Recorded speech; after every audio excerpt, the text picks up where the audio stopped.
rebel force has penetrated the shield and landed on Endor. This is where the fun begins. A long time ago, in a galaxy far, far away. This is Rebel Force Radio. Your source for the Force. Star Wars news and commentary. With Jason Swank and Jimmy Mack. I've seen Star Wars 500 times. Star Wars #1! This station is now the ultimate power in the universe. I suggest we use it. Now it's time for Rebel Force Radio. We would be honored if you would join us.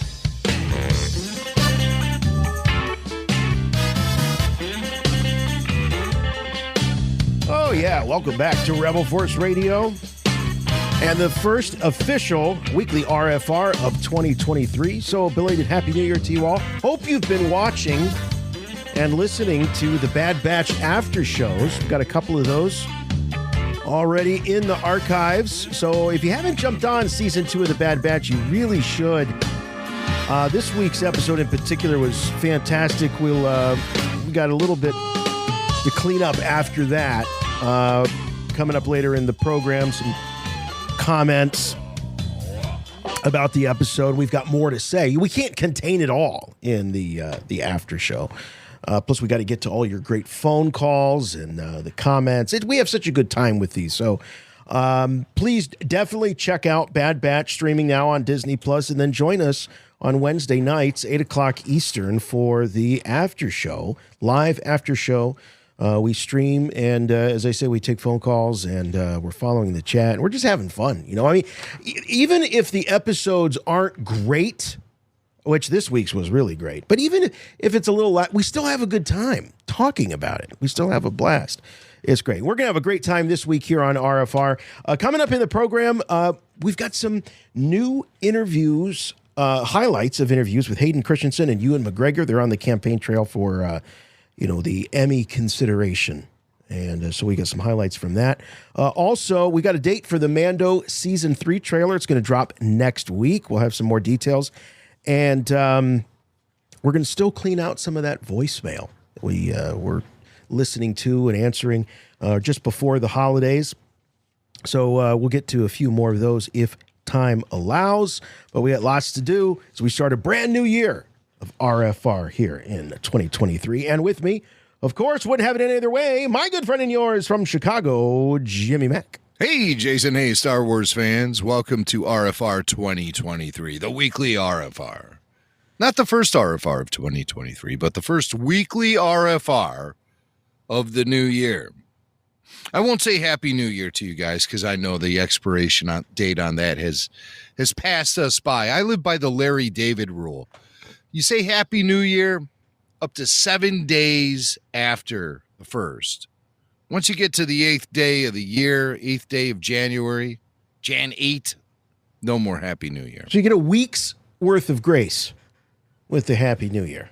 Yeah, right. Okay. And then let's get into life, man. Let's do it. But right. This is RFR, you know. And so some people who, I don't know, do people just only listen to the weekly RFR and they skip the after shows? They skip the Patreon exclusives like RFR Q&A, RFR RPG, etc. Shudder to think that they would do that. Yeah, there might be some people, you know. I know Star Wars fans who don't really dig animation. I know, so some they of those don't too. They don't get involved into the shows like Clone Wars or Bad Batch or Rebels. They just don't feel the animation vibes. I know fans like that. I got a buddy that felt that way up until he started, because he's on Disney Plus. He started seeing the ads for the Bad Batch. And so he watched the trailer for season 2, and then he said, this looks really cool.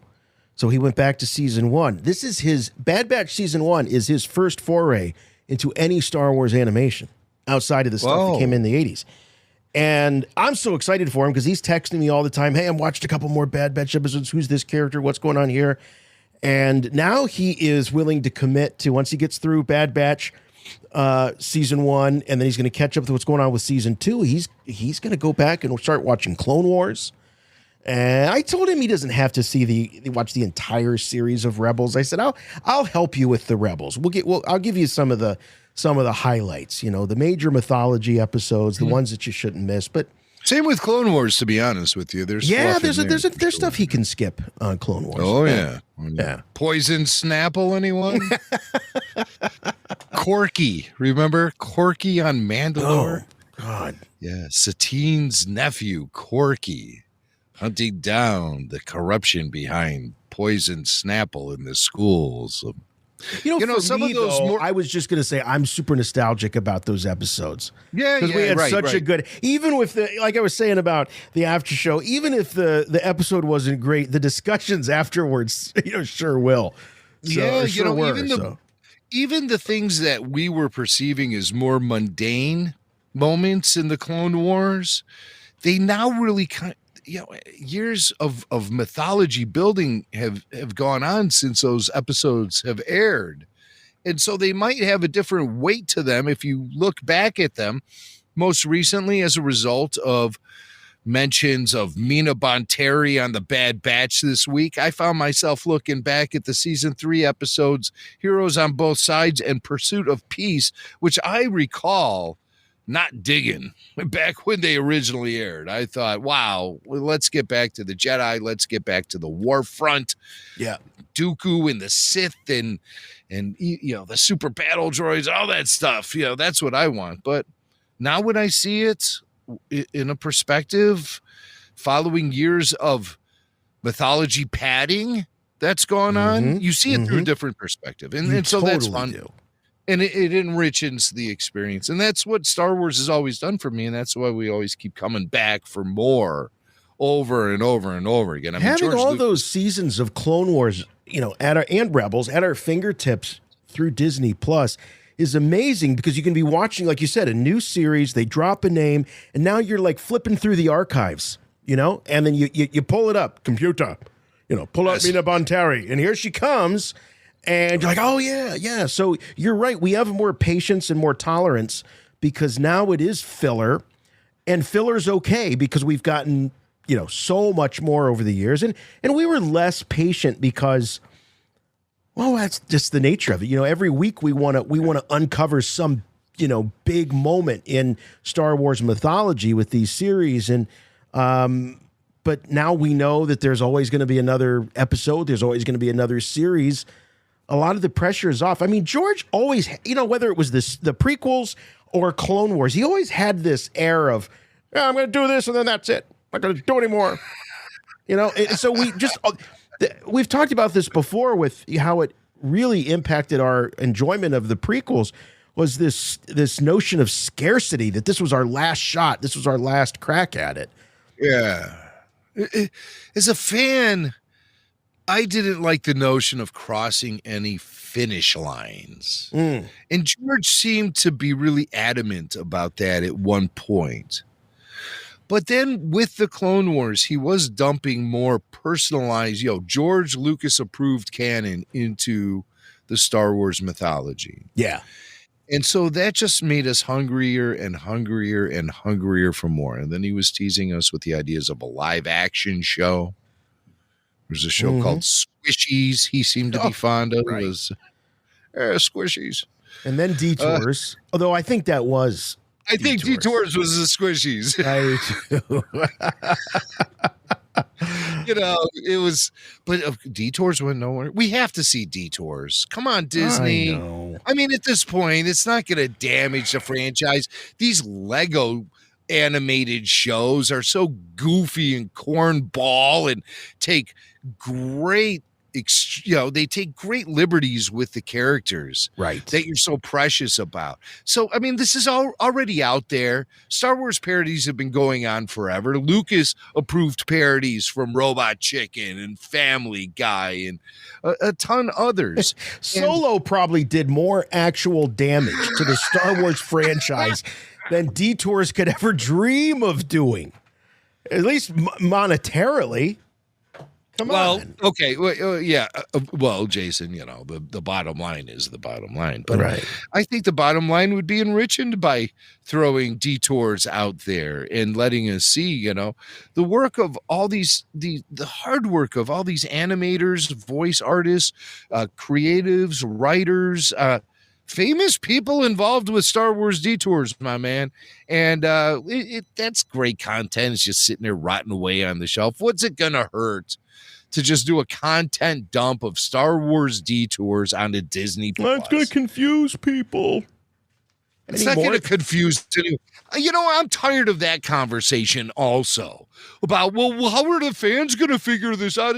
You know what? I don't have time for that. We're here at Rebel Force Radio. We're super fans, and we know that everyone listening to Rebel Force Radio is a super fan as well. We don't need anyone holding our hand when it comes to Star Wars. We don't need to understand how parodies fit into the picture of canon, and canon in general is such a slippery slope, and we know how to navigate that now after all of this time, and we do it all together, and I think we do a damn good job of it.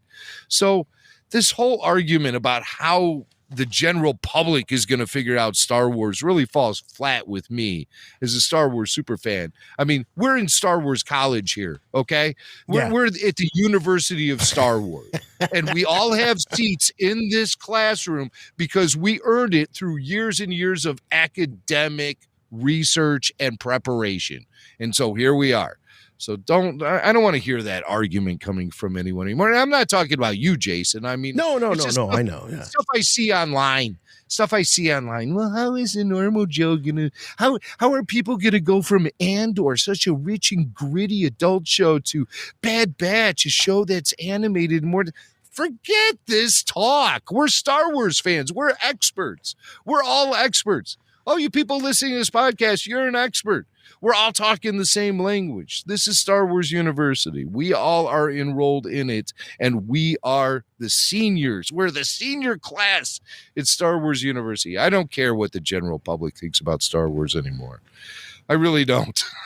I really don't. I'm really starting to feel that way. I want it to be a success, of course, because success begets success. Oh, yes. But at the same time, reading other people's thoughts and reviews, I care about what we think, and I care about what our listeners think. And outside of that, and some friends here and there, but outside of that, I really don't care. I especially don't care what the critics think. I mean, I don't need them to validate. The critics loved Andor, and I loved Andor, but I didn't care that they loved Andor, and I didn't care that they hated Kenobi, and I didn't care that they don't care about the animation stuff. They don't seem to. The legit critics. So it doesn't matter to me at all.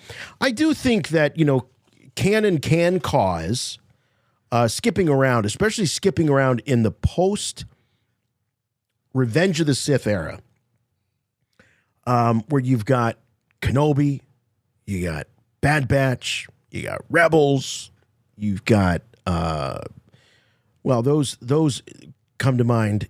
And that does occasionally cause some problems with people, and they usually are, my friends call me or they text me and they say, hey, help me out here. When does this take place? When does that? And the explanation is usually pretty quick and easy, and it's not difficult to do. But dude, I relish those conversations. Sure, because they come at me from all different angles and from out of the blue.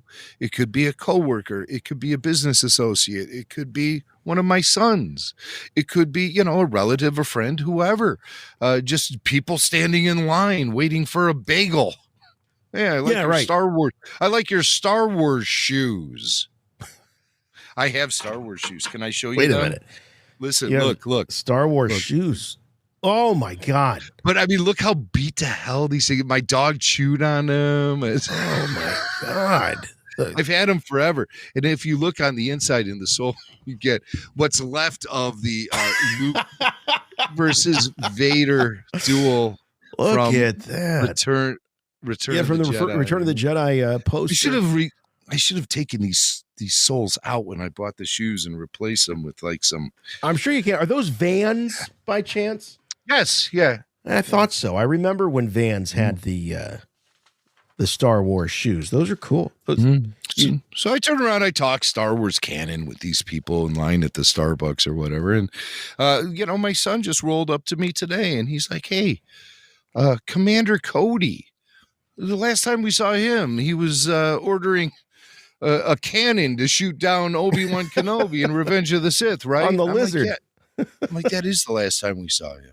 That is the last time. Yeah. And I really believe as far as canon goes, that is the last time we saw him. There might have been some short stories written here or there or whatever that I don't know about. But as far as I'm concerned, the last time we saw Cody on the timeline before this week's Bad Batch episode, the solitary clone, we haven't seen him since then, since that moment when he was ordering the cannon to shoot down Obi-Wan Kenobi, a guy that Cody actually reminded me of in this episode of the Bad Batch. He reminded me of Obi-Wan Kenobi because he was going in there as the negotiator with the planet Desix, and the planet Desix was holding that Imperial governor as a hostage because they were assuming that they had control of the planet and everything. And there's the Empire.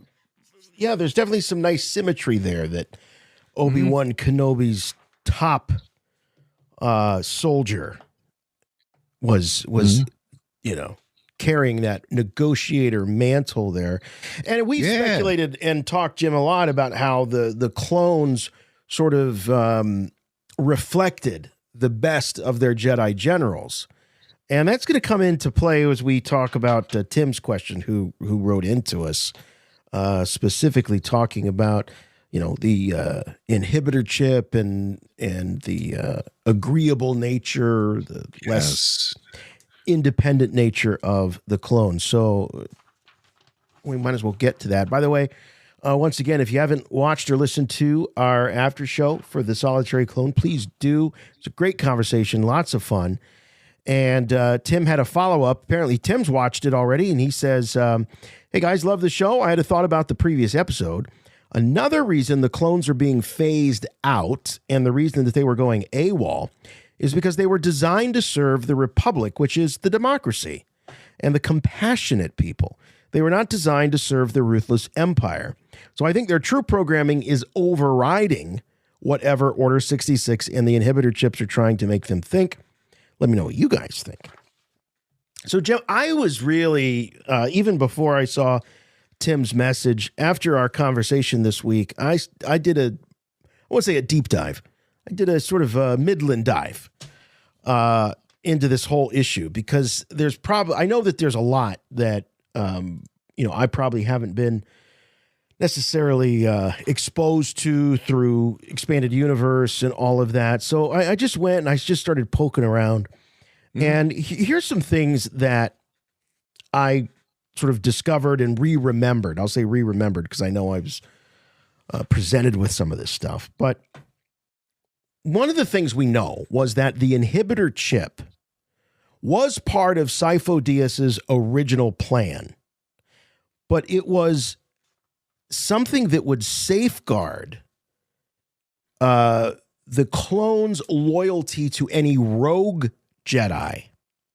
So, like Dooku, as an example.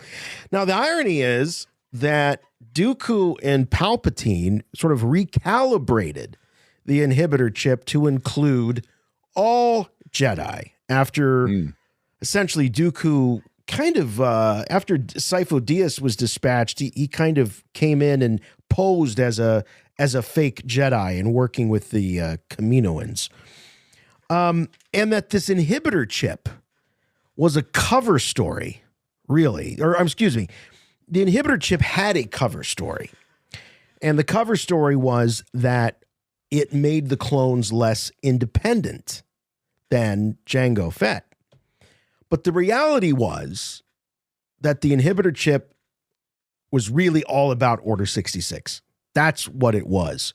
Yes. So I'm going to double down on what I was saying last night. I don't think the inhibitor chip had much, if anything, to do with this agreeable nature of the clones. And I think you could argue that that's a myth. I don't think they're any less independent in general than a Django or anybody else. They're good soldiers.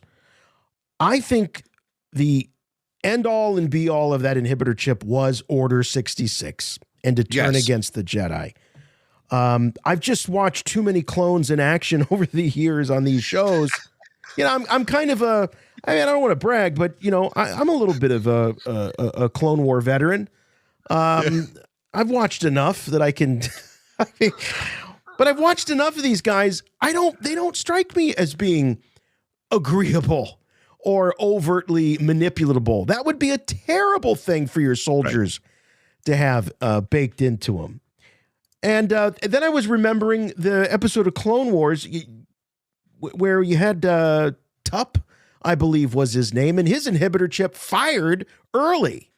He had premature chip fire. Problem. It's a problem. Some clones have, It's cold showers are recommended. Right.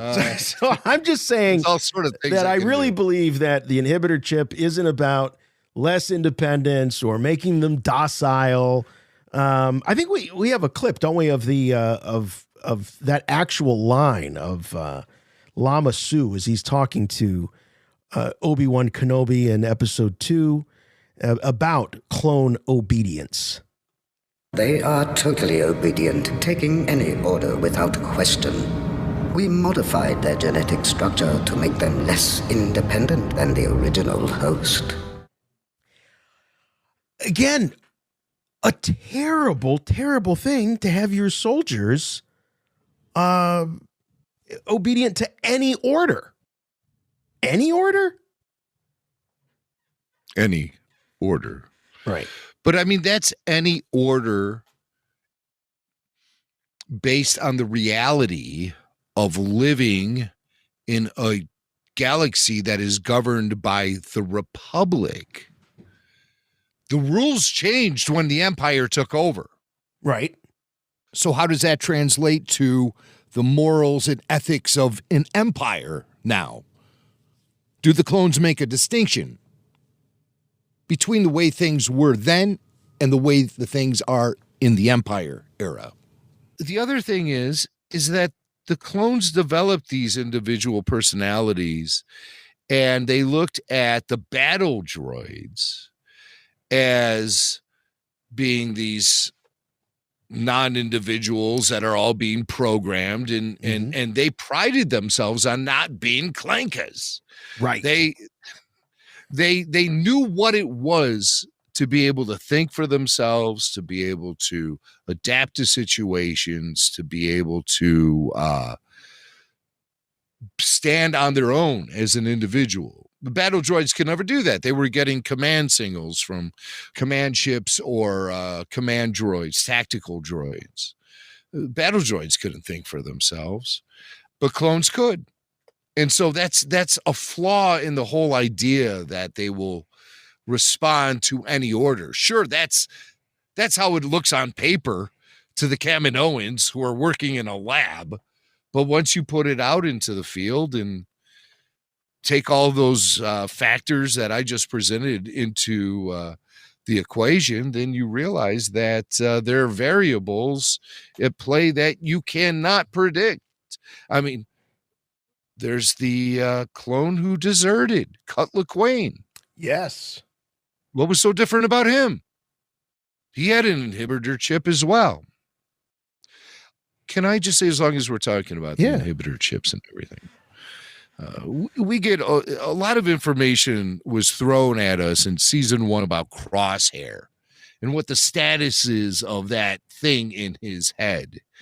And it's really hard to kind of understand, because it was almost like we were getting contradictory evidence, and Crosshair was saying things about the chip, and it's just like, how do we connect the dots here? Well, loyal RFR listener Maddie Greenwell went ahead and she really broke it all down for us in a way we could understand, and I love this, and I'm happy Maddie reached out too. She says in season 1, episode 1, Crosshair's chip activates, but it's not considered to be as strongly as like the regular clones who all immediately just went into action. Yeah. He sort of had maybe second thoughts. Nalase says to Tarkin, the order appears to be working. Then they intensify the programming. So whatever they're floating out there, the programming for Order 66 and the chip activates. We see it happen in episode 1 of the Bad Batch. Yeah. When we see young Kanan Jarrus and stuff. But like Crosshair's like twitchy about it, right? He's not fully committed to it. And he's questioning his fellow clones, the Bad Batch. Why aren't they also responding to this? In episode 3, that's when he commits some serious war crimes. Maddie says, we're led to believe he's still chipped when he touts good soldiers follow orders. Then we go through a Crosshair drought in season 1, which is part of the reason why I loved this episode that dropped this week. It was so Crosshair heavy. I feel like his character was getting shorted in season 1. But in episode 8, we get more Crosshair action, and his chip starts to malfunction after he gets blasted by the engine from that ship. Remember, he took that to the side of the face. He had that scar. So it's unclear whether the Empire removed it at this point or they simply told him that. So maybe the Empire removed it, maybe they didn't. But they told him that the chip was in his head. Mm-hmm. Okay. Episode 12, Rescue on Ryloth. Crosshair could have taken out the ship the Sedulas and Bad Batch were flying on, but he doesn't. He sprays the ship with fire, which gets Hunter's attention. Okay, so he sent a warning shot, essentially, before shooting the lethal blow. So there's conflict with Crosshair. Episode 15, season 1. Crosshair says his chip was removed a long time ago. Thus, our insane confusion about this whole thing. Episode 15. Crosshair says his chip was removed a long time ago, but when Hunter asks when, Crosshair deflects. Oh, where'd you get those shoes? I like those shoes. He deflects. Are those Star Wars Vans you're wearing? What'd your dog chew on those when he was a puppy? Hunter checks for the scar when he knocks out Crosshair. Remember that? He punches out Crosshair and he looks and he does notice the scar. Right. So we as an audience, our attention is drawn to that as well. We're like, that's something important right there. That scar on Crosshair's head. Maddie says, the Swiss cheese nature of his head cast doubt. So that's it. That's what we know. I mean, there's contradictory evidence being presented to us. Crosshair, does he know? Doesn't he know? Or is the Empire lying to him? Aren't they lying to him? So this is deliberate, in terms of what the creatives are doing here. They're deliberately trying to keep us confused about the nature of his inhibitor chip, which would tell us more about his true nature. Because I hypothesized that that he's always been in control of his faculties, and he's just kind of a bastard. He didn't need an inhibitor chip to be that way. That's just how he is. Right. I kind of feel that way after this most recent episode. I feel like he's just a dick. Right. It's like the guy that's being a jerk at the bar and he hasn't drank anything. He's like, what? I'm totally sober. This is just me. Right. So what's your excuse? But we could be wrong. I hope that that's something that they clarify at some point, because it is kind of squishy right now. Well, I'm glad you're saying this, because at the end of the after show last night, this week, Tyler said, hey, this whole Crosshair thing, it's really become tiresome. I just want it resolved. And I countered Tyler by saying, no, I think it's really starting to get interesting right now. We're finally getting focus on Crosshair, and I think his story is just kicking off. But I almost tend to agree with Tyler now after hearing Maddie's breakdown of season 1 in this whole, maybe the Empire's lying. Maybe it's like, it's this whole stupid mystery box method of telling stories where everyone is in the dark, and then we're supposed to be floored by the big reveal. It's a little tropey. And I consider that to be a screenwriting gimmick at this point, which makes me think that the whole story itself is so flimsy and hollow that it requires this gimmick to keep us interested. And that's a mixed message Hollywood has been sending me for about the last decade now. And unfortunately, I find it to be kind of damaging. And that's why I enjoyed Andor so much, was the clarity of the story being told. There's no static. There was no fuzziness. Everything was as it was being presented to us as an audience. And at this point now, I am feeling mad fatigue about this guessing game and all of these. It's a big gimmick, and I'm really sick and tired of it. So, let's get back to linear storytelling. Why don't we? Yeah, if the original trilogy were being told today, you would have, of course, Kenobi presenting the viewpoint that he gives to Luke about, the history of his father, and he was killed by a young Jedi named Darth Vader, and blah, blah, blah. But if it was done today, there would also be rumors. There would be a moment where Luke would be kind of exposed to another version of the truth. So they'd keep it ambiguous, and then they would have the reveal. What made the reveal in Empire so shocking was that we had no clues leading up to it that there was another version of events. But the story that Obi-Wan told conveniently could be interpreted to mean something else, but only after you found out what the other version was. So a weird kind of retcon in a way, but yeah, if it was done today, it would be like little seeds of doubt here and there, and then they would just drag it out for an extraordinarily long time.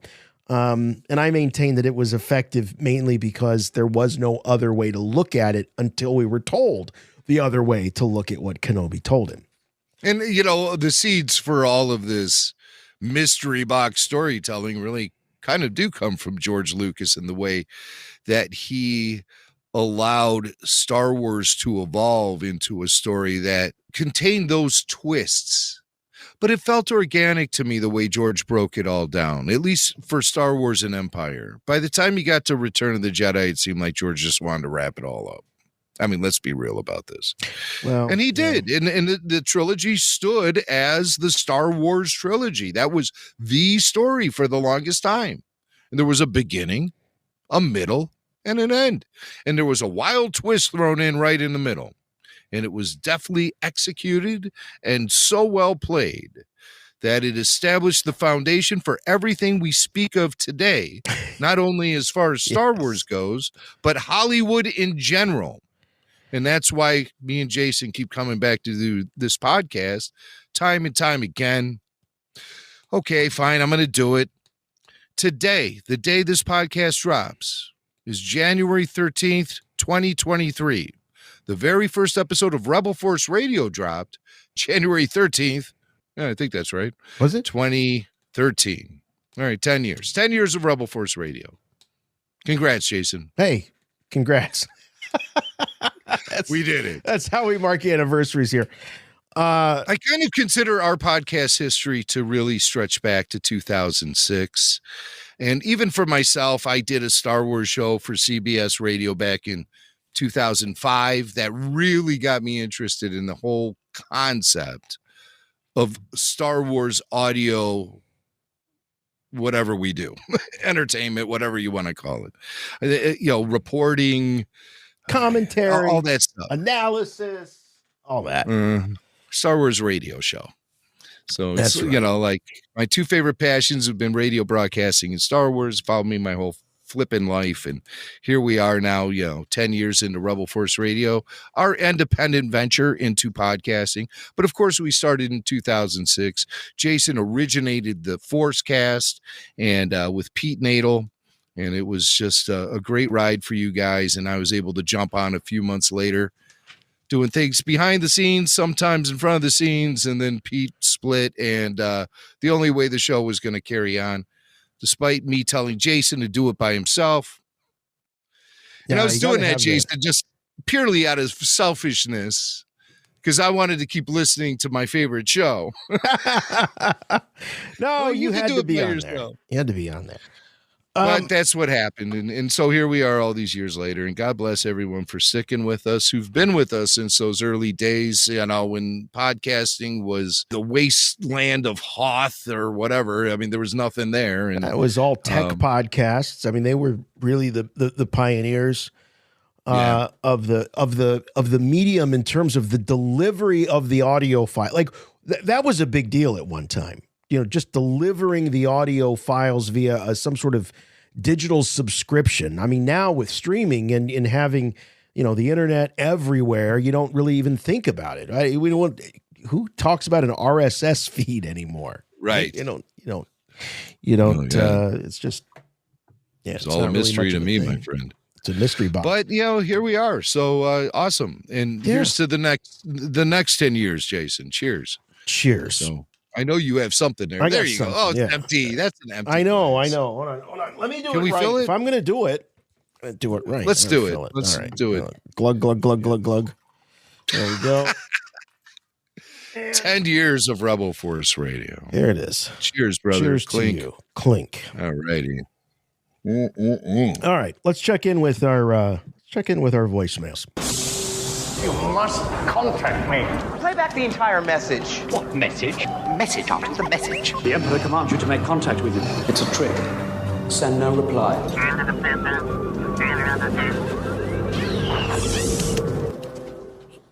Chut, fellas. Ryan from Australia here. I was thinking about how in the old EU, Han, Luke, and Leia were all involved in some really big, important, galaxy-shaping events. Directly involved. Whereas in the sequel trilogy, it seems like they were just there to hand off the baton to the next generation of characters. And then they all died, which was really sad. In light of all this, since we saw several really huge spanning sagas in the old EU that involved Han, Luke, and Leia, could we potentially see those same sagas take place with, say, Rey, Finn, and Poe? Or something like that, a future generation, as opposed to with the original generation. Wanted to hear your thoughts. Thanks heaps, guys. Am I understanding the question correctly that he's saying that they could recycle old EU storylines, but insert Rey, Finn, and Poe as the protagonists? Is that what he's suggesting? I think that's what he's suggesting, yes. What do you think about that? Not being a big EU guy. No, it's hard for me to really have I guess we could take it back to some of the big ones. I mean, if you think about the Thrawn trilogy, could that work? Mm-hmm. I'd argue that that Timothy Zahn told a much better version of a story of the Empire rebuilding itself and coming back than JJ and Ryan and JJ again did. But it seems like we've already had that story told. So I don't know. I can't think of any EU stories. Jim, you're much more a student of that stuff. Can you think of any EU stories you think would work if you swapped out the leads? I mean, anything could be retooled. A good idea is a good idea, but do we want to see stories that we've grown accustomed to starring Han, Luke, and Leia and have them hijacked by Finn, Rey, and Poe? I say absolutely not.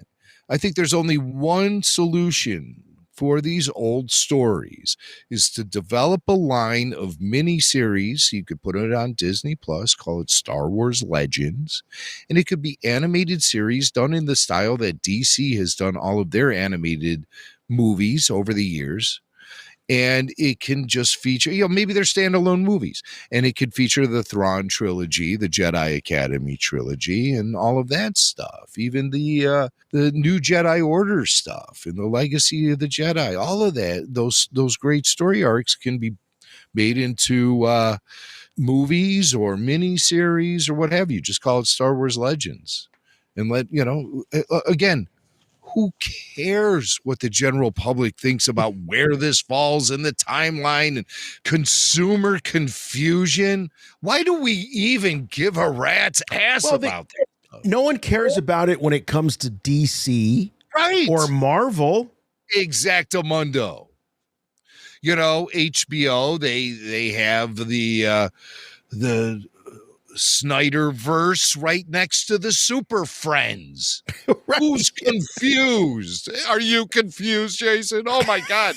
What's Superman doing with Zam and Jaina in this? When in this he's fighting General Zod, and oh my God. Come on. Darkseid. Grip. Everybody has to get out of this corporate lawyer mentality of thinking. We've all been poisoned. Let's just be fans. That is true. That is true. It is like a sort of a cowardly way to approach things, And hey, look, it would be one thing if they said, all right, we're going to be very, very disciplined here. We want this canon to be completely, monolithic, and it's going to follow this narrative, and it's not going to deviate. Then you have to discipline yourself to not putting out so much product.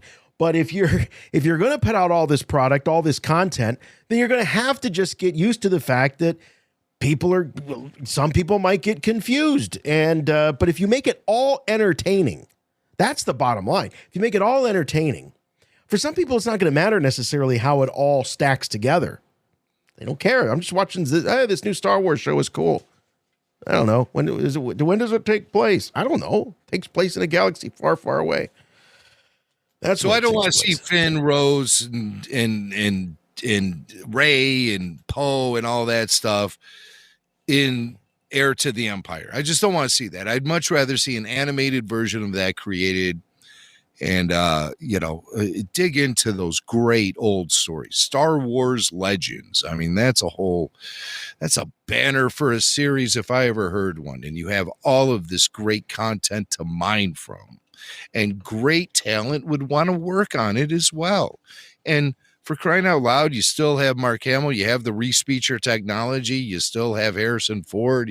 There are sources you can tap into to provide the voices for these animated features. Now, that being said, Finn, Poe, Rey, they have a future. They got a bright future, I think. And I think we're going to be hearing news about that maybe at Star Wars Celebration in England in April, if the David Lindelof film is going to follow any of those characters. And because I think the Lindelof thing, that's the one that's going to drop in 2025. That's still the target for the next Star Wars. Rumors are it's going to go before cameras in April. Yeah.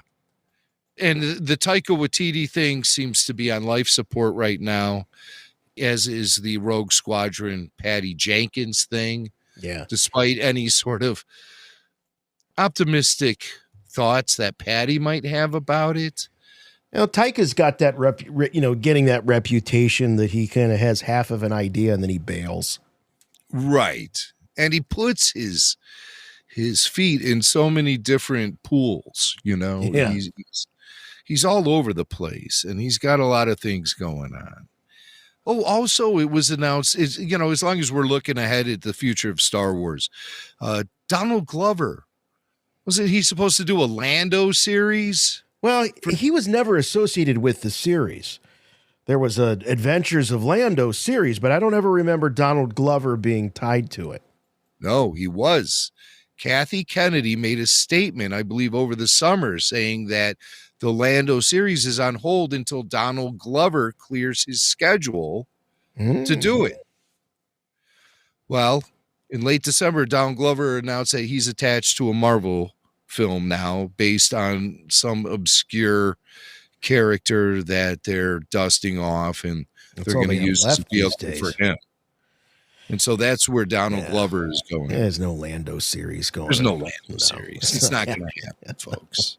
But the Lindelof thing seems to have a lot of juice right now. And like some of our industry friends who reach out to us at Rebel Force Radio headquarters, they believe that there's a lot of mojo behind that one. And there's some real heat behind it. Well, some are saying that, with Iger coming back, that, he's going to be very, very anxious to get a Star Wars film in the theaters. That's something that hasn't happened since he left. Yeah. And so he'll get credited for this. If there is a Star Wars movie in 2025, it'll be, oh, thank goodness Bob Iger came in, he righted the ship, and Star Wars is back on the big screen. No. And you know what? Mr. Iger might have a chip on his shoulder too. And I like this. I like this edge because Bob personally accepted responsibility for the Star Wars films going on hiatus. He personally accepted responsibility for pushing the franchise for too much too fast. I remember. So he might have a chip on his shoulder. He might feel like this is a mess that he left behind. He needs to clean up. Yeah, Bob Iger, he's really interesting, dude. I spent about 45 minutes today watching an interview with him. It was presented in some live forum. Yeah, it's new. It was new stuff. It came out about 3 months ago before he came out of retirement. Oh, okay. And he came off as a guy who was really enjoying retirement. He had beard stubble, talking about all the sailing and yachting he was doing and stuff. Oh, that's the life right there. And like he had the life. He said he had no interest in coming back. No interest. Here's the thing. The only thing I can say about Iger is that I still believe, and there are some that disagree with me. Maybe we'll never know, but I still believe that everything that we have seen since Bob Iger left was greenlit by Bob Iger. Nothing was greenlit, produced, edited, and aired, broadcast in that time frame that Bob Iger did not approve in some form, whether giving the individual creatives carte blanche, whatever. So I think we're still very much living in Bob Iger's world of what we're seeing. Now that doesn't speak to the day-to-day, running of the company and the finances and all of that. In terms of the creative and the content, I don't see Bob Iger changing the direction because I think they're very much still following the Iger direction. What we know about Chapek was that what he really did was he put a bunch of middlemen in between the creatives and the distribution channels. And so we had these middlemen taking this content and determining where the content was going to go out. Was it going to be a theatrical release? Was it going to be a hybrid? Was it going to be just streaming? All of that. And so it was no longer, really the creatives didn't have any say as to how they thought they were making something for the big screen. It turns out it's just going to be on the, streaming. And so that's where I kind of chalk up, I think, Chapek's biggest failures. We'll see. I don't have anything against Bob Iger. I don't necessarily think that he's the second coming that a lot of people are making him out to be, because his first coming wasn't all that great in terms of Star Wars. Well, I mean, that's obviously debatable because The Force Awakens was the number 1 domestic box office hit of all time upon its release. It's still pretty much high up there, There's very big. I haven't looked at the rankings, but Iger, he also pushed the Star Wars franchise into television. And the timing of that was interesting with the fact that the pandemic hit as well at that time, which meant everybody was home streaming. Right. Their entertainment. Everyone was streaming their entertainment. And so it was just like one of those lucky things that happened. But when it happened, when Iger announced that the Star Wars franchise was going to be put on hold cinematically, he told the New York Times, quote, I think that we might have put out a little bit too much in the marketplace too fast. I think the storytelling capabilities of the company are endless because of the talent we have at the company, and the talent we have at the company is better than it's ever been, and part of the influx of people from Fox.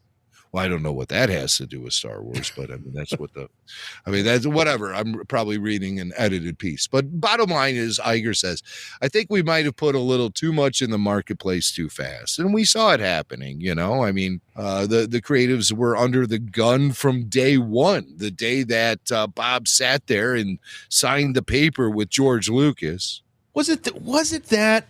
Because, you know, looking back at Marvel, especially Marvel in its prime, you had, in some cases, multiple films coming out in the same year, culminating into an Avengers film every couple of years. Yeah. So I don't know if the volume really had to do with it. I think they just weren't good movies. I think that was the problem. I think Episode 7 was great. Rogue One was fantastic. Mm-hmm. And then it started to go downhill from there. It was a series of events, you know, despite, you know, George Lucas's story idea not being used for The Force Awakens, and George then famously walking away from the franchise at that point. Disney was still very beholden to the concepts that George was presenting and the characters that he wanted in the film. He wanted a continuation of Han, Luke, and Leia. Of course, we all want that. He wanted Chewie in there and all of that stuff. But, I mean, was that the right move to make for Star Wars coming out of the gate with Disney? That was all predetermined by George. And so they had to work around a lot of the stuff he had already put into place, even though they jettisoned him and restructured everything. There's still big parts of the Lucas concepts are in place. Most notably, Harrison Ford, Mark Hamill, and Carrie Fisher. So they couldn't do anything without those characters. Now, listen, it was the natural direction to go. I mean, this is Star Wars, for crying out loud. You're going to make a sequel. It's going to have Han, Luke, and Leia in it. Let's get this right. But they didn't take the time to make sure that everything lined up for a full trilogy. Exactly. They came up with this whack idea where they should pass the baton and just let these flavors of the week run wild with where they think the story should go. Unstructured. Not the right move to do with Star Wars, because, as we know, under George Lucas's watchful eye, it was very structured. Very structured. No matter where George Lucas was, he always had a direction he was going in with the Star Wars franchise. You know, and I know people say, well, you know, this changed from that along the way and stuff, but that's the natural evolution of building a story. Yeah, well, no one's complaining about things changing. I mean, things change. Right. That's not the idea. It was the degree to which the second film, the second act in the sequel trilogy, felt so disconnected from the first. And then you had the third that seemed like it was more connected to the first than the second. And so it made the second kind of irrelevant. And the second one, you know, had maybe the most significant moment, which was the death of Luke Skywalker, the anchor, the real anchor, in my opinion, of the Star Wars saga. But yeah, his death had limited impact on the story. And I thought it would have had greater impact on the story if they continued beyond episode 9. Right. So they build up the story. It goes from, if you want to look at it from episodes 1 through 6, you have George Lucas's story there. He tells the middle part first, then he tells the first part in the middle. Okay. But I mean, that's just how it all unfolded. Now you're going to continue the story beyond Return of the Jedi. And so where are we going with this thing? I don't think that was ever fleshed out. But I get the idea of trying to use different creatives to put their spin on it. So you take episode 8 and you have 7 films that are kind of going in a certain direction, I guess. And then episode 8 turns it all upside down and twists it inside out. And it's like, okay, Now the foundation has been laid for the future of Star Wars. All right. It's going in a different direction. Let's see where it goes. Then a press release comes out and says episode 9 is going to be the end of the Skywalker saga. It's like, wait a second, you just took a left turn and now you're going to wrap it all up? Why did we take the left turn? Why didn't we just continue on the path? If we were going to wrap it up. Yeah, right. If we were going to wrap it up. When episode 8, The Last Jedi, came out, that was looked at as pushing Star Wars into a new direction, a direction for the future. And then Lucasfilm waves the white flag and they bail on the whole thing. Oh, that's when I lost my patience with episode 8, because it was, what was it then? Why does it even exist? Why did they go off the road so far only to try to bring it all back in some way that makes sense? So that's why we're all so frustrated. Yeah. So I think the idea of continuing the story of Rey, Finn, and Poe is a great idea, because let's face it, there's a ton of potential for these characters. We've spent time with them. We've been through ups and downs with them. It's been an emotional roller coaster with these freaking guys. And you have good actors behind them. Daisy Ridley, she's shown that she can carry those films. Oscar Isaac is charisma personified on film. And I think if given a meaty role, making Finn something that John Boyega could sink his teeth into, I think we still have the ingredients for a really positive future of Star Wars if they want to go in that direction. Because I think pulling the plug at episode 9 was the worst thing to do for the franchise. The worst. And I know that was not Lucasfilm's plan. When they did episode 8, that was a reset. And they were building the foundation for the future. And then everyone lost their shizzles. And not only in the fan base, but in the Disney ivory towers. Let's face it, Mr. Iger, I would love to hear what you really think of The Last Jedi. Bob, I would love to hear what you really think. Yeah, we know he was not a fan. We know he wasn't a fan. I mean, that's been pretty well established, at least, as far as we can trust some of the inside scuttlebutt. He was not a fan of The Last Jedi. And he's the one who brought back J.J. Abrams. Right. Much to Lucasfilm's dismay, because Abrams shut them out of the whole production process and made it a bad robot film. Well, we know why. He wanted to get that story group out of his way. And then Rian Johnson just jumped in bed with the story group. Well, I mean, it could be looked at that way. Yeah. I mean, the series of events is what it is. Yeah. Hey, we do have more we want to get to. Did you get something in the mail? Oh, my God, yeah. I see mail call. Let's do this real quick. This comes from Manoa Crane. I haven't opened it. I saved this to open on the show.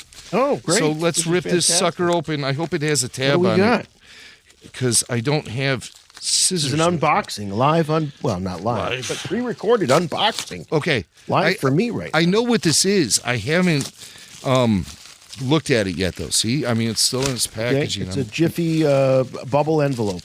Lots of bubble wrap, lots of stuff. There's a package in the package, so I got to open this up.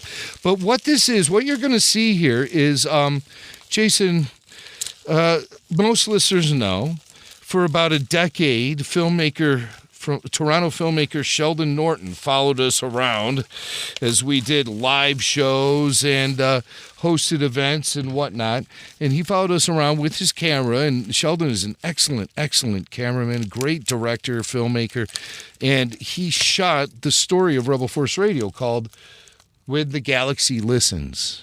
It's available on YouTube, When the Galaxy Listens. It features myself and Jason, Billy Max in it, Wendy Snyder, Deborah Swank, and Dave Filoni, Kyle Newman, Ashley Eckstein, star-studded. It even features us going to Skywalker Ranch and all kinds of cool stuff. So Manoa Crane, he's one of those guys, He's like my son Dylan. He loves to collect physical media. So the notion that When the Galaxy Listens was only available on streaming and YouTube and stuff, that was not good enough for Manoa Crane. So he and his wife, they put this great little package together. Here, I'm just looking at it for the first time. Oh, my gosh, look at this. It's a DVD of When the Galaxy Listens. Oh, man. And look at that. No way. Look at that. So it has, oh, my gosh. the printed disc, on the inside there. Booklet inside. Got the beautiful artwork on the outside. The disc is printed. There's even, a back with the... Oh, my gosh. Look at that. Sheldon's thumbnail art there and everything. So this is really great. Over a decade in the making, this is the story of the Star Wars podcast. Rebel Force Radio. In a world where podcasters host stages on Star Wars Celebration and hang out at Skywalker Ranch. It's all here. Featuring Dave Filoni, Kyle Newman, Wendy Snyder, Ashley Eckstein, Matthew Wood, Paul Bateman, and Steve Sansweet, among many others. So this is really cool. So thanks, Manoa Crane. He gave me 2 of them, one for me, one for you, Jason. Oh, that's fantastic. We might need a third one for Sheldon Norton, though. Yeah.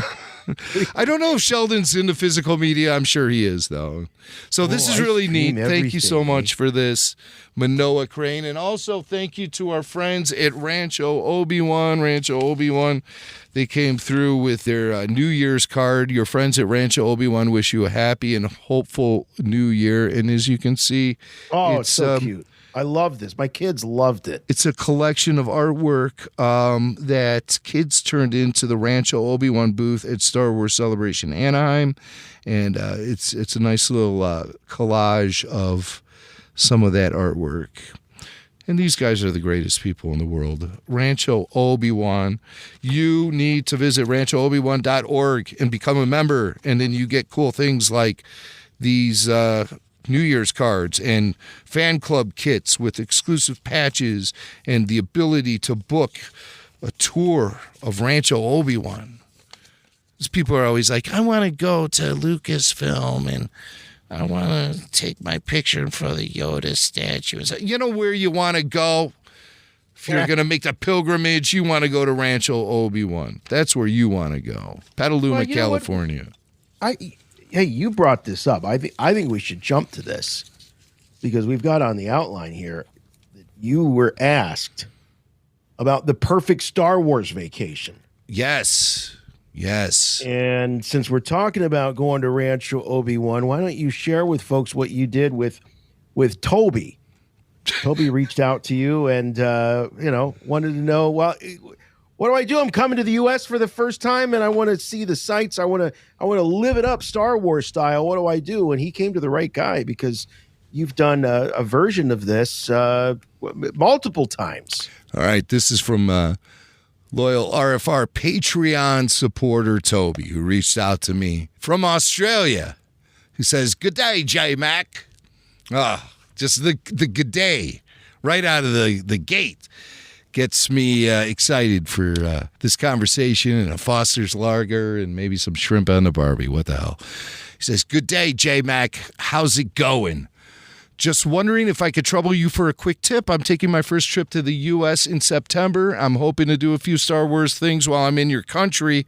What do you reckon is the best Star Wars thing for a foreign tourist with limited time to do?" Well, I've been doing some reckoning on this, Toby, trust me, and I put together what I think is the perfect trip for you. I want you to start off with a tour of Rancho Obi-Wan. That's right. You fly into San Francisco, and you stay in a hotel there. Then you rent a car, you drive up to Petaluma for Rancho Obi-Wan. It takes about an hour to get there. It's a beautiful drive. You go down you go up the 101, you cross the Golden Gate Bridge, you drive through Marin County, and you go up to Sonoma into the wine country of Petaluma, and it's just beautiful up there. And you go hang out at Rancho Obi-Wan. You take a tour of Rancho Obi-Wan, blow your mind. For 4 hours, you're just immersed in Star Wars. You'll love it. Then cruise back to San Francisco, hang out there that night, go to Fisherman's Wharf, whatever you do, where the tourists go. Get a nice dinner. Oh, you can also stop off at the Lucasfilm offices there in downtown San Francisco. You can take your picture in front of the Yoda fountain, and they'll let you in the lobby, and you can take a picture with some Star Wars memorabilia they have on display there. It's nice. Everyone likes to take their picture with the Yoda statue. It was created by our good friend Lawrence Noble, who I love like a brother, and I miss him very much. Lawrence Noble, the great Lawrence Noble, and I hope I can hang with him sometime soon. So after you do all this, drive down the coast to L.A. It's like a 6-hour drive. It's the best drive you'll ever have in your life. Scenery, views. You see the Pacific coast. It's beautiful. Everyone should make this drive. You land at Hollywood. You go to the Chinese theater. You see the footprints and cement of R2 and 3PO. Then you visit the Scum and Villainy Cantina right there in downtown Hollywood. It's a replica of the Mos Eisley Cantina. You have some adult beverages. It's great. Wake up the next morning, hit that rental car again, and get on the road for about hour to 90 minutes and cruise down to Orange County, hit Anaheim, go to Disneyland and Galaxy's Edge, immerse yourself in Star Wars, hang out in Olga's Cantina and drink their foofy drinks like we did, and pilot the Falcon. Oh, Rise of the Resistance. Oh, it's all there. It's so great. Then fly home. Perfect Star Wars trip. It'll take you about a week. Day 1, fly in. Day 2, Rancho Obi-Wan tour, San Francisco at night. Day 3, drive to L.A. Day 4, hang out in L.A., Scum and Villainy Cantina. Day 5, drive to Anaheim. Then you got a couple days to hang out there at Galaxy's Edge at Disneyland. Then you fly home. Get the hell out of here. And take the stories with you. And I think that, to me, is your perfect Star Wars California vacation right there. Toby, man, I want pictures, I want video, I want everything. I want a full report. Yeah, I think you need to open up a travel agency. JMax Star Wars Travel. Of course, you get sued, so you can say, like, GayMax or JMax Galactic Travel, something like that, where they sort of infer, and you can set these up. I think you're onto something, man. Yeah. Because there's got to be more people out there like Toby that are, want to live it up Star Wars style. There's not a convention or something they can go to. And what are these things that are always around, always there? You don't have to wait for a particular weekend or something like that. It's always going to be available. But I do totally agree with you about Rancho Obi-Wan. I think it's the most Star Warsy Star Wars thing you could possibly do. Yeah. I think, because it does keep the real spirit of your love of Star Wars at its heart, at its core. There's nothing corporate about it. It's just all about, as they say, fueled by the imagination and the love of Star Wars. And it's so pure. It is so pure. I know you've made comments before, Jim, where you say, people talk about, I want to go to, Skywalker Ranch or Lucasfilm headquarters. It's my spiritual home and Star Wars home. And it's like Rancho Obi-Wan, you've maintained, is your spiritual home when it comes to Star Wars. Yeah. Skywalker Ranch is very special. There's no question about it. But I was in the hallways once of Lucasfilm corporate, and that's cool. I mean, don't get me wrong. They got a gift shop. They have a great lunchroom with a beautiful view of the Presidio Park, and you can see the Golden Gate Bridge. You can see the Fine Arts Dome or whatever that thing is called in the park. I mean, it's just one of the most beautiful views of San Francisco. But I did have somebody say to me once when I was there, it's like, this is my Star Wars spiritual home. And I looked at him and I'm like, no, we got to get back to Rancho Obi-Wan, man. This place is giving me the heebie-jeebies. That's, that's where the spirit of Star Wars exists. And I mean, really, it's undeniable. Anybody who's been there will be able to validate my statement. And trust me, that's why I keep going back there time and time again. So become a member. Join RanchoObiwan.org. If you ever see Steve Sansweet or Ann Newman, tell them that you hear all about Rancho Obi-Wan on RFR, that we can't stop talking about it. And they know, they know. But if you tell them that you come from RFR, then I think they treat you more as a member of the family. So And I really love that. And, you know, I was there in August, and I can't wait to get back there again. And the future looks very bright for the museum as well, though. There's a lot of things going on behind the scenes that are going to ensure the future of the museum for the next decades to come. So I want to be a part of that, too, and I hope you guys do as well. So ranchoobiwan.org. And then we'll have to work on that road trip with a bus full of RFR listeners where we start in San Francisco, we end in Anaheim, and we do all the things I just mentioned. Imagine if that was our life, Jim. That's all we did. 5, 6, 7, 8 times a year. Oh, we my just God. took RFR listeners and just did that trip. But you got to do it with us. And we got to do it with you. How fun is that? I'd be happy once or twice a year, quite honestly. All right. I got those Illinois roots that run so deep. I can't leave. I mean, school. What am I going to do? You know, all right. Let's. We promised some clips from Hayden and Ewan, so let's deliver. That's coming up right now in headlines. I have good news for you, my lord. That's good news. Come closer, I have good news. Yes, it is awards season. Just watched the Golden Globes earlier this week. I don't think it was fun to see Andor thrown out there as a nominated series. I didn't see any of the Kenobi actors or the Kenobi series nominated for anything on the Golden Globes front. Andor got a couple of nominations. I don't know that it took home. It didn't take any trophies for the televised portion. It might have won some technical awards, previously. At another ceremony, Andor won for best visual effects or something. Who knows? Mm-hmm. But at any rate, it is award season, and these streaming services, just like the networks before them, trot out the actors in seeking consideration for various awards, and Kenobi is no different. And I'm guessing, Jim, that these SAG interviews that are dubbed for your consideration are part of that whole campaign. Yeah, I think this is specifically targeting the SAG Awards, the Screen Actors Guild Awards. I believe that those who are available to vote in those awards are given access to certain websites where companies like Disney, Lucasfilm provide them with some additional material beyond the actual programming itself, where they can kind of get some insight into these productions that they want to be nominated for and eventually win SAG Awards.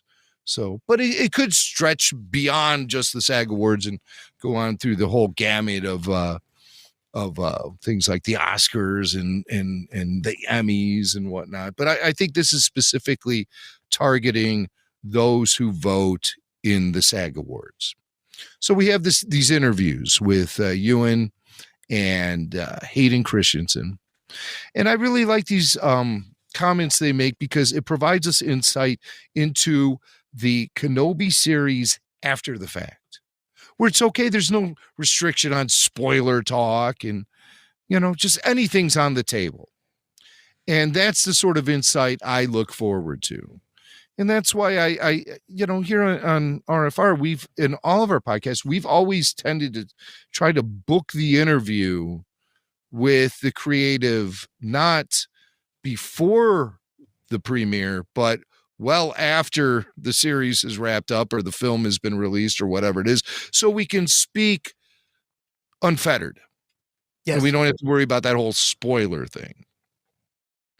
So here we, unlike Star Wars Celebration, where Hayden and Ewan were on stage and they were talking about the Kenobi series, they had to be very restricted in the comments they made. Now, here we are months afterwards. It appears to me these interviews took place over the holiday season for the Screen Actors Guild Awards. And the first thing is this is Ewan and Hayden together, but a majority of the commentary comes from Ewan. And Ewan talks about shooting that first showdown between Kenobi and Vader in the series. Remember the one? It's kind of maligned by some fans because it appeared to have been shot in like your typical earthbound quarry, where it was just, you know, a lot of very earthy looking, it was a very earthy looking background for the first showdown between these two extremely iconic fictional characters. The last time they had a showdown was on the planet Mustafar, and that was like no hold barred special effect blowout. Now we're shooting a TV show in a quarry with these guys, but it had an impact on Ewan McGregor as an actor, and just being there as Ben Kenobi, having a showdown with Darth Vader, which is something Ewan McGregor had never done before. He had a lot to say about it. So here's Ewan. This is a longer clip, so I think you'll find it interesting though, because Ewan talks about the very first time that his Ben Kenobi faces off against Darth Vader. Obviously, everything's sort of leading up to that. The whole series is leading up to that moment where Obi-Wan has to step back into the ring, and he has to not only try and to step back into the world of the Jedi and to fight, and it's through the series and the confrontations he has, he's sort of building up to it. You can see him getting his strength back, and when he has to save Leia when she falls from the top of the rooftop, there's obviously there are stepping stones back, but it's leading to this moment where he has to fight his old Padawan, his best friend, and so there's the emotional side of that, and then there's the physical side of that, and both were a surprise. The actual fight itself was unbelievably well designed and choreographed by Jojo, our fight arranger. Beautifully realized, beautifully thought about, so carefully thought about. And he studied all the fights that we'd done in the prequels and took Obi-Wan's style into a place for somebody who's rusty but also older, and it's just very well thought out. But it was hard. Some of it was really, there was like a left hand stuff that was just, I was like, are you kidding me?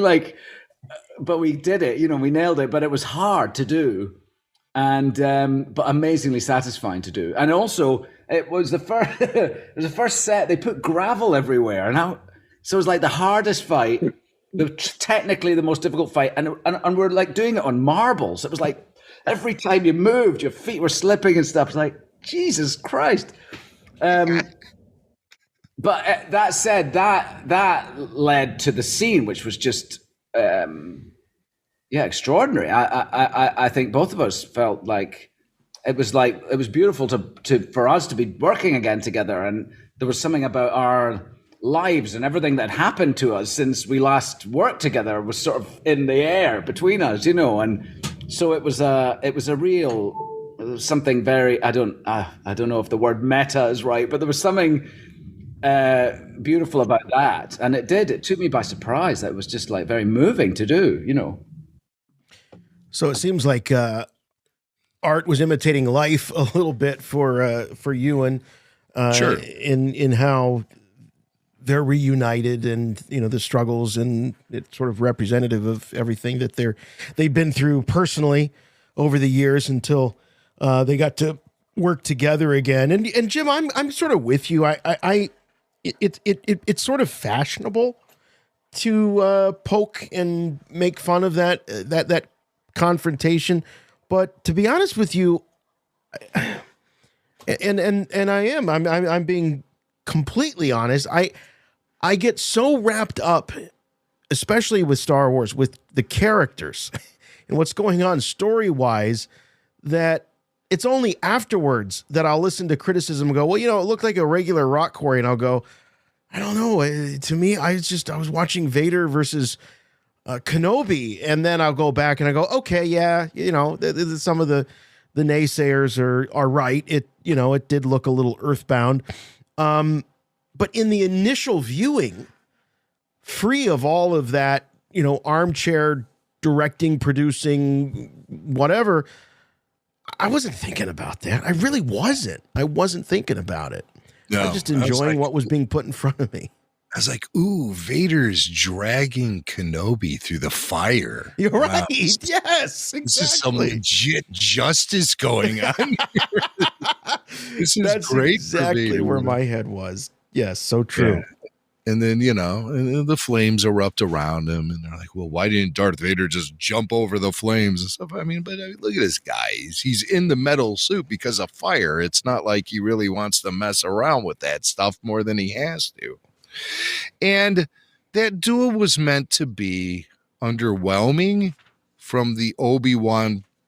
If we're team Obi-Wan and we're looking for him to pull some great stuff in that duel, it's designed to be underwhelming because he's a guy who's been letting the rust build up on the gate. And when he told Bail Organa, I'm not the same man I used to be, that can't be underestimated, that statement. I mean, he's saying it loud and clear, and so he's not in the right space to duel with Darth Vader at that time.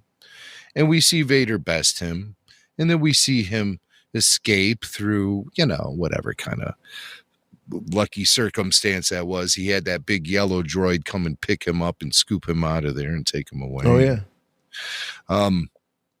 I like the behind the scenes story about the difficulty of working with all the gravel under the feet. Yes. And I would love to see outtakes, It's like, the old slapsticky Charlie Chaplin stuff where they throw the bucket of marbles out on the floor and people slip on it and stuff. It's I'd love to see that with Ewan McGregor. And the choreography, he makes a comment about the choreography where he says, hey, they had us doing some left-handed stuff. What's up with that? Not from the Nicolard George Lucas playbook when it comes to Jedi lightsaber dueling. And that could be just something there that shows that another example of why Ben was rusty. He's fighting left-handed, for crying out loud. He doesn't know what the hell he's doing anymore. He's got to get it together. So little bits of insight like that I really enjoy. And I do enjoy the Kenobi series. Now that it's wrapped up, I might have some stronger criticisms of certain moments in that series that I didn't have when the series was initially airing. But that's, you have to afford me the ability to gain perspective and hindsight. Well, what makes me laugh a little bit is that, people will say, hey, well, your initial reactions were quite positive of, this thing or that thing. It's like, yeah, I'm a mega Star Wars fan. You don't think I'm going to be excited when there's new Star Wars and I just watched it? Like, what do you, I'm not a professor. I don't have some sort of objective, highbrow viewpoint of this stuff. I have a very, very subjective, rabid fan reaction to this. But what makes our lives a little bit different is that, we have our initial reaction, which is all about the gut, all about the feels. And then we have our own conversations that the two of us have together and with some of our friends. And then we hear from all of you. And we're talking about tens of thousands of listeners and emails and stuff. So it's going to evolve our perceptions. But, even with something like The Last Jedi, which is my least favorite Star Wars movie, I can still remember and hearken back to some of those initial feelings that I had watching that film that were all full of joy and enjoyment. So I think that's, and I know, look, those of you listening to this podcast, that because I think that's why you come and you listen to us, is because we're enjoying it. And then the analysis comes later. Enjoy first, analyze later. The honeymoon can only last for so long. And that's part of life, kids. Yeah, that's right. But there's no reason why you still can't find joy and everything out of all things Star Wars. And I still kind of appreciate everything for whatever additions it made to the mythology on a whole.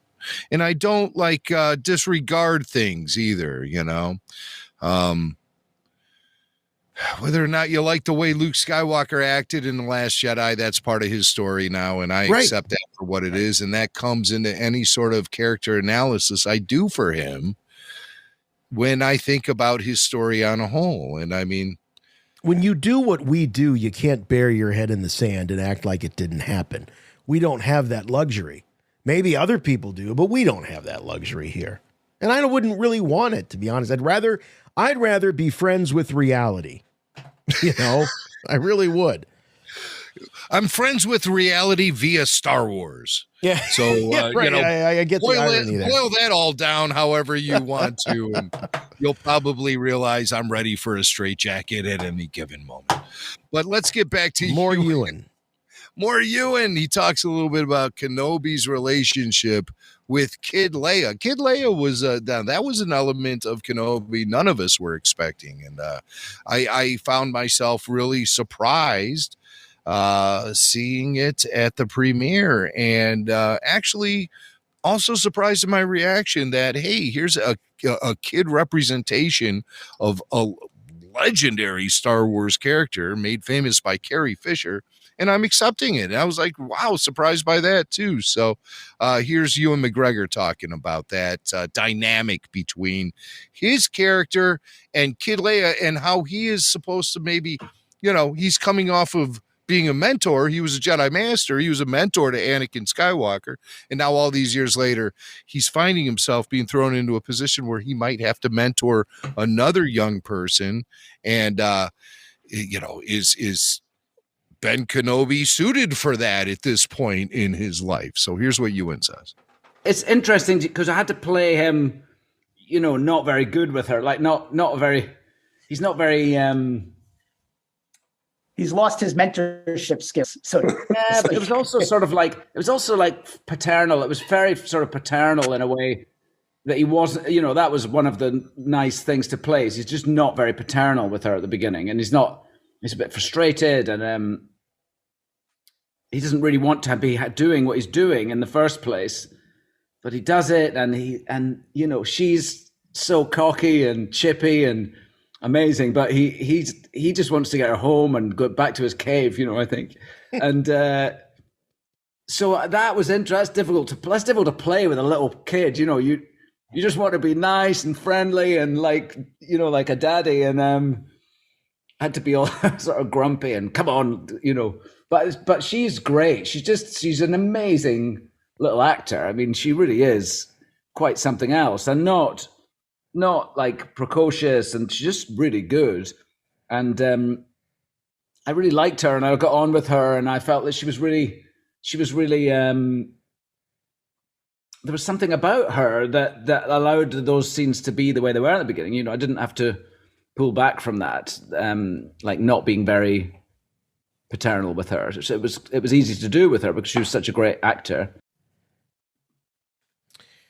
She really was. At the end of that series, I looked back on it and really enjoyed her, and I thought that why not? You know, why wouldn't Princess Leia, the character that we were introduced to all those years ago, why would she not have a childhood like this, and a character and a personality like this that was cemented?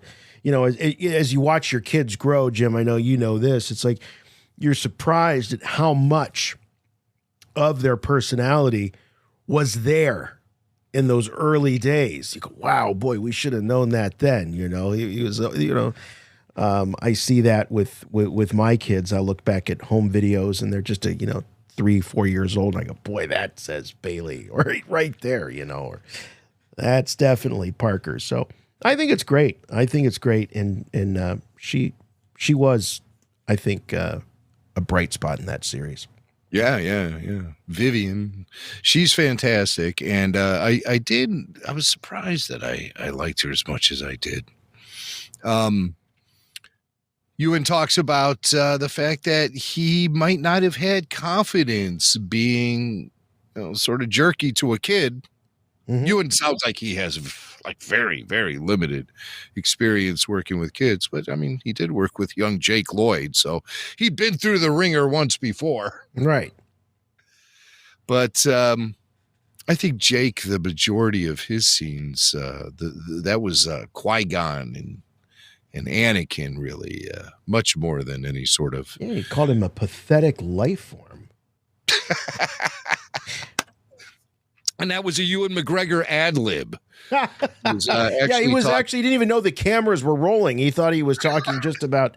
No, we're kidding. Hey, I do have an update. Slam on Jake Lloyd. And no slam on Jake Lloyd.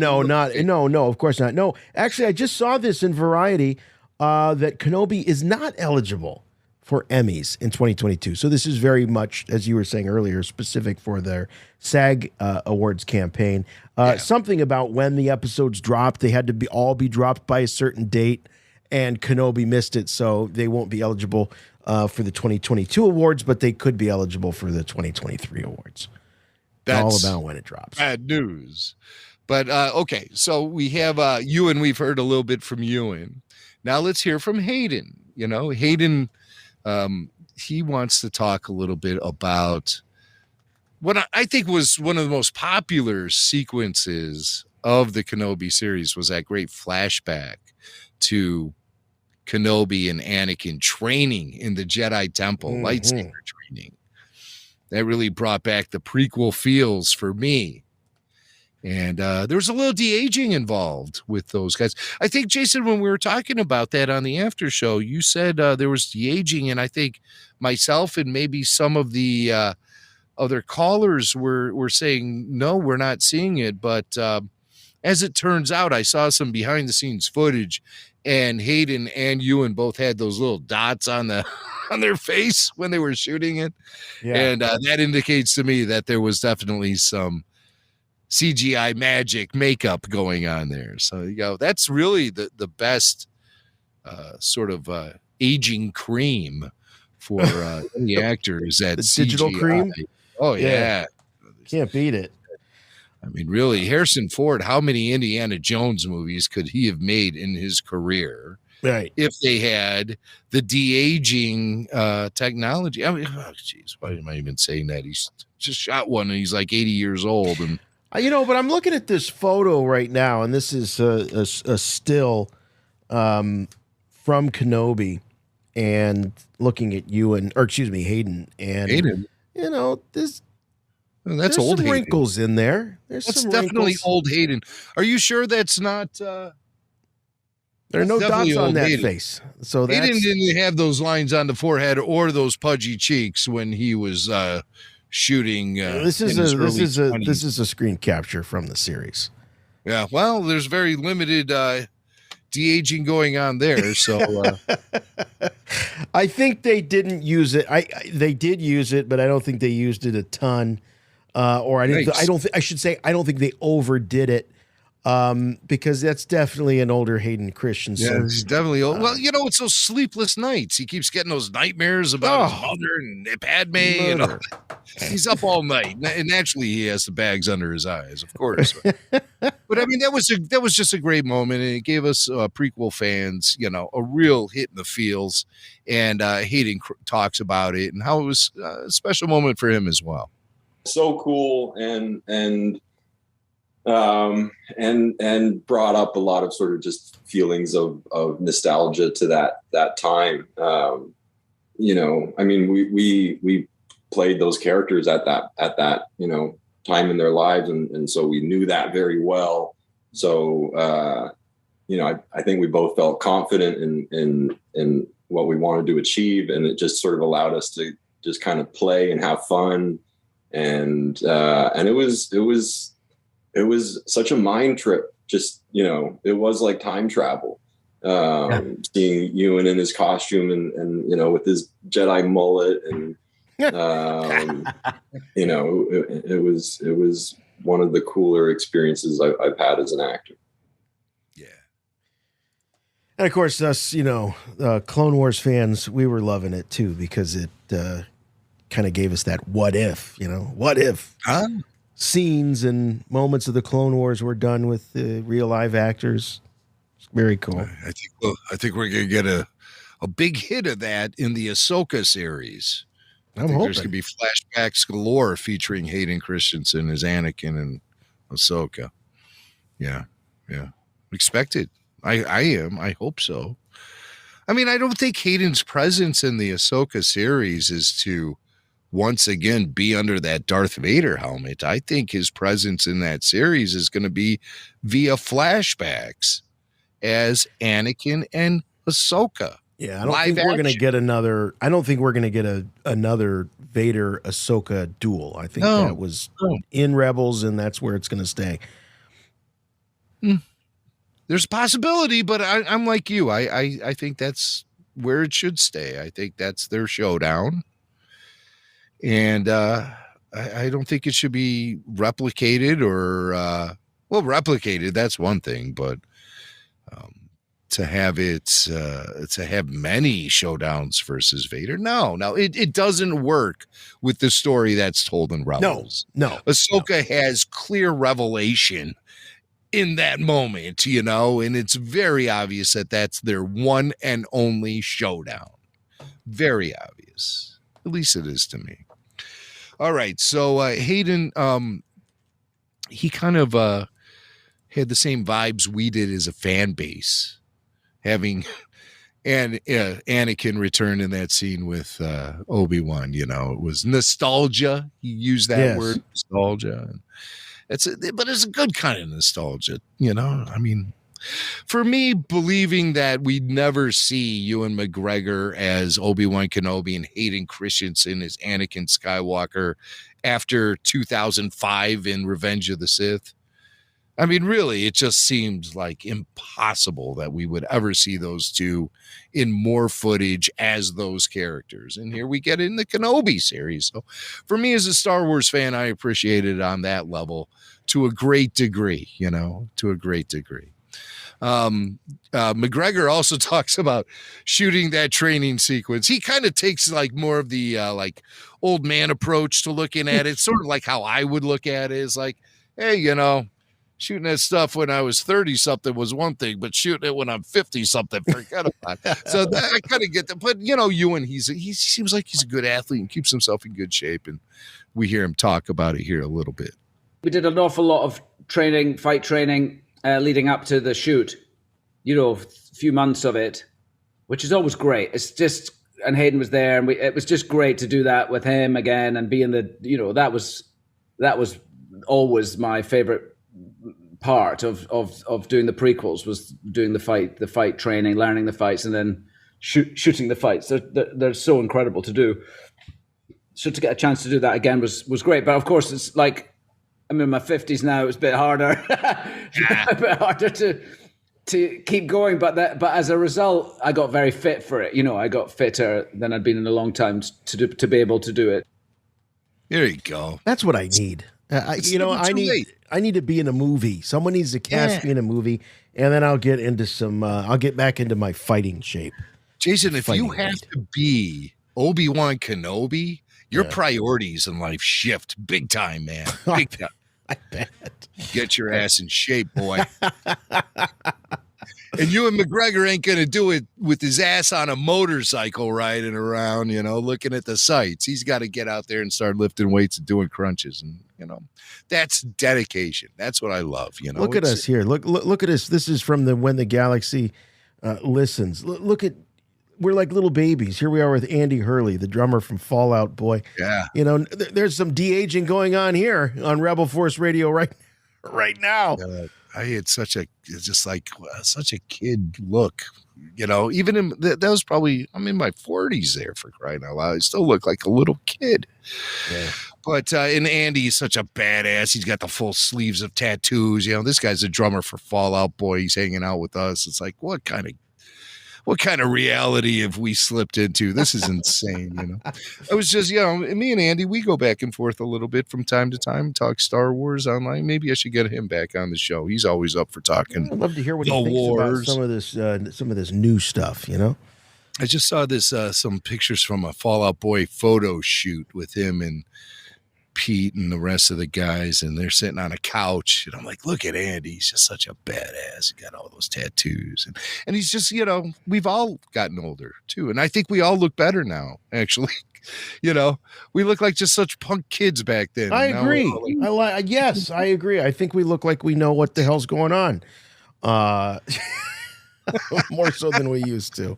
Well, thanks for the flashback. So yes, but as we're, I think it's only fair as we're sitting there going, yeah, I can really see the lines on Hayden Christensen's forehead. We might as well bring it back into reality and be like, yeah, there's a few extra lines on my forehead these days. Well played, Snake. Yeah, you got to keep us real. You got to keep us grounded here, for crying out loud. Right. Christensen, my God, if I had his looks. Okay, so this is a good comment here. Ewan talks about what he thinks the Kenobi series has added to the Star Wars mythology on a whole. Even as fans, we look at any addition to the Star Wars mythology, and we do say to ourselves, well, is this necessary? Right. Do we need to go back there again?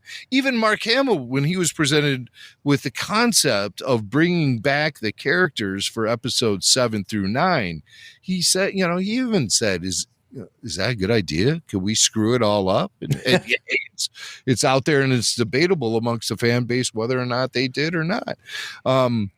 But Ewan is that's placed at him. What does this series do that improves Star Wars, and what does it add to the mythology? And Ewan responds, I love that it bridges the gap between two trilogies. I always, when in the old days, I would joke about that there must be a good story to tell between episode 3 and 4, but it's true. I always felt that there was, and I feel that Deborah Chow found it and absolutely nailed it. Like just found the story that we wanted to see between, the last one that we did and the first one that was done in 76 or whenever, 75. And I think it just adds to our knowledge of the characters, and it's satisfying in terms of, for the fans, I think, to all of the little moments we put in that sort of like, people could recognize little Easter eggs or whatever, I don't know. I was so happy to do it again, and so happy to work with Hayden again, and I hope we get a chance to do it again. I hope so too. I'd like to see a season 2 of Kenobi. Chance to do it again. He says we, though. I don't know where Darth Vader fits into a season 2 of Kenobi. Right. How many duels can these guys have? Right, maybe not. And it could be just, in the, what they could do, Jim, which would be a fun way to look at it. What if you ran parallel stories in the way that Andor ran parallel stories between Mon Mothma and Andor, and the two characters never met in the first season. So you could do something like that where you're following them both, and they're on parallel journeys. And as you've pointed out before, COVID had a huge impact on the production of this show. Had a huge impact on everything, gang. And it's so unfortunate, too, that, this is such a huge story to tell, and it's a story that was being developed going back to, 2014. It was going to be a film. Right. It was going to be a film, and Ewan was out. But yeah, unfortunately, so I think these guys deserve a second shot, I do, too. It was a big story that they told. It was a big story that and it seems like they did it with, maybe one hand tied behind their back with some of the resources that they didn't have. Yeah, unfortunately. But I think it should have been a film. At the end of the day, bottom line, it should have been a film. And I think that would have made it a tighter, more cohesive story. Yeah, I don't disagree with a lot of the fat, the Inquisitors, a lot of that stuff. Trim that fat and just tell us a solid story with a beginning, a middle, and an end as a film.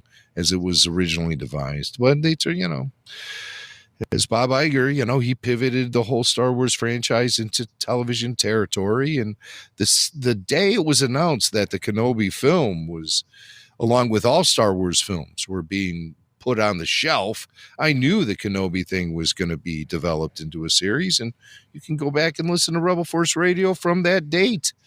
What was it, like 2018 or something? Maybe early 2019. Yeah. You can go back and listen, and you'll hear. I say, hey, how about a Kenobi series now? They got the streaming platform. That's what's going to happen. And sure enough, it happened. All right, we got a couple more here.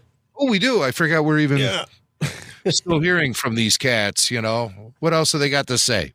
Well, Hayden's asked the same question.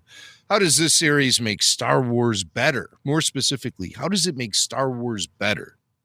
Like Ewan said, the way the story sort of slots in between episodes, 3 and 4, just kind of elevates everything. And I think just getting to watch Ewan play this character and inhabit the arc that was created was very satisfying, and just allows you to understand the character a little bit more. But there were several moments that really brought me to tears. And as just a fan of Star Wars, getting to watch the show, and so without the series, you don't get those moments, and they were very powerful. So how does it make Star Wars better? That's kind of a weird question. No, that is what the question was. That would be a tough, that was what the tough question was. Hayden couldn't really, put together. Hayden oftentimes in interviews sounds like he had just come out of the movie and there's like somebody from the local news station who sticks a microphone in his face and is like, what'd you think of the movie? Well, I think it had some powerful moments, and it was, he could never be like really specific about anything. And, his eyes are still adjusting to the light and stuff after coming out of the theaters. So he's caught off guard. And that's how Hayden often comes out. And a lot of times in these SAG interviews, Hayden responds to the same questions that are being placed to Ewan, and he'll say, well, a lot of like what Ewan said, it was, he doesn't really. Ewan's a master. Ewan's great at this stuff. He's pretty good. Media training and experience. He's pretty good. Than Hayden. He's pretty good, but he's not that good. And I'll tell you why. Because I don't know if you noticed it earlier in one of these clips when Ewan was talking, you heard his cell phone make a noise. Well, we find out why here, and this is the last clip I'm going to play from the interview.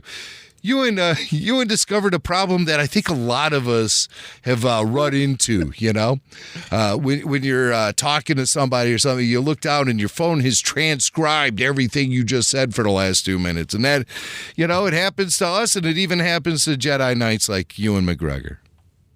Oh my God, my phone is transcribing everything I'm saying. That's a long text. Holy shit, look at that text.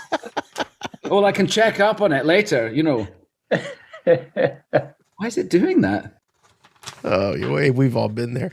It happens to me in my watch all the time. I'll be talking, I could be in a meeting, I could be whatever. All of a sudden, Siri starts reading back, what I just said, like I'm trying to send somebody a text. So you're in good company. Those were great. Those were great clips, and we'll see what happens. I really hope, like you say, that they get another crack at this. I think there's so much.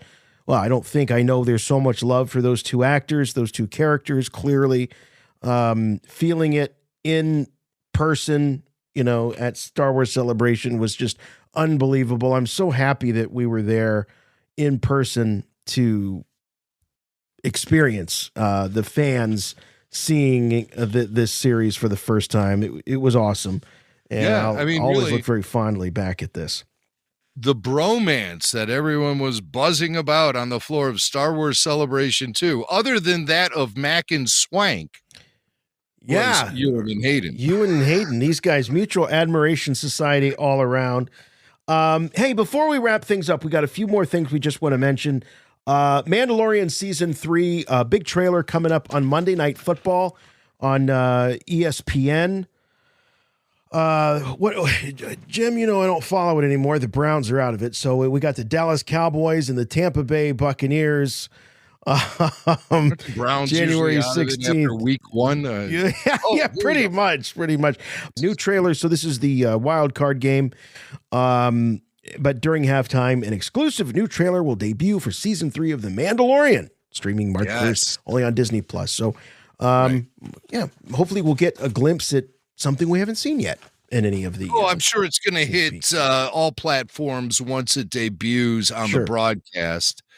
It'll be available at StarWars.com. It'll be available on YouTube. It'll be available on your grandma's Twitter. It'll be everywhere. It'll be everywhere. It'll be everywhere. Don't worry about that. And we'll be here on RFR next week to cover it.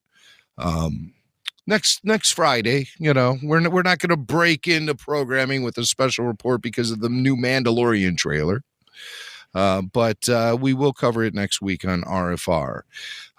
Mandalorian trailer dropping on Mando Night Football. Hello. Hey, I love it. Hey, we had Steve Kozak, one of the directors of this great new documentary that's in the works, A Disturbance in the Force, all about the making of the Star Wars Holiday Special. We've spoken to Steve a couple of times, and he mentioned to us, Jim, that fingers crossed that this might show up at South by Southwest.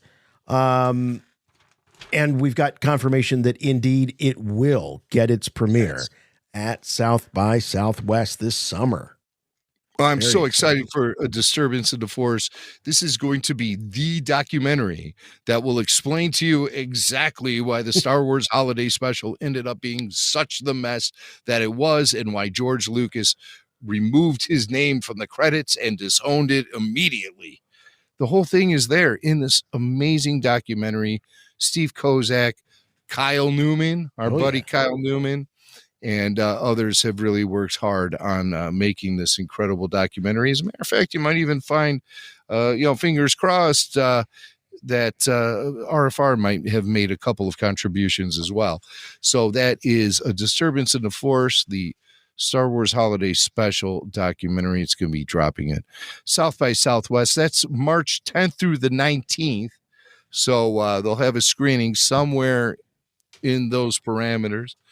And then I'm working with the guys on maybe coming up with a cool screening or two sometime throughout 2023, an event that maybe RFR might be involved in, and maybe you could be involved in it as well. So more on that as it develops, and it's developing. So I hope to be able to be in a theater maybe with you guys where we can all sit and watch A Disturbance in the Force together and have Q&A with Kyle Newman, maybe even some other fun things. I'm so excited for 2023 in RFR Swing. Me too. All right, that's going to wrap things up for us this week. Great to be back in 2023. More Rebel Force Radio, and you'll find more Rebel Force Radio Wednesday night streaming live. We're covering The Bad Batch every week, The Bad Batch after show. So you watch the episode drop, and then you can join in on the conversation. And yeah, I know what you're saying. You're saying, yeah, but Mandalorian's going to start in March, and you're going to be still talking about Bad Batch. That's right. We're going to have to do 2 after shows those weeks, and we're prepared to do just that. So that's all right. It's like in the Grinch movie when they keep shoveling the food in his mouth, during the big ceremony. That's us with Star Wars. Just keep give me, I'll take it. Give me what you got. I'm gonna need a bucket. But if you still need more Rebel Force Radio in your life, there's no better way to do it than by checking us out over on Patreon.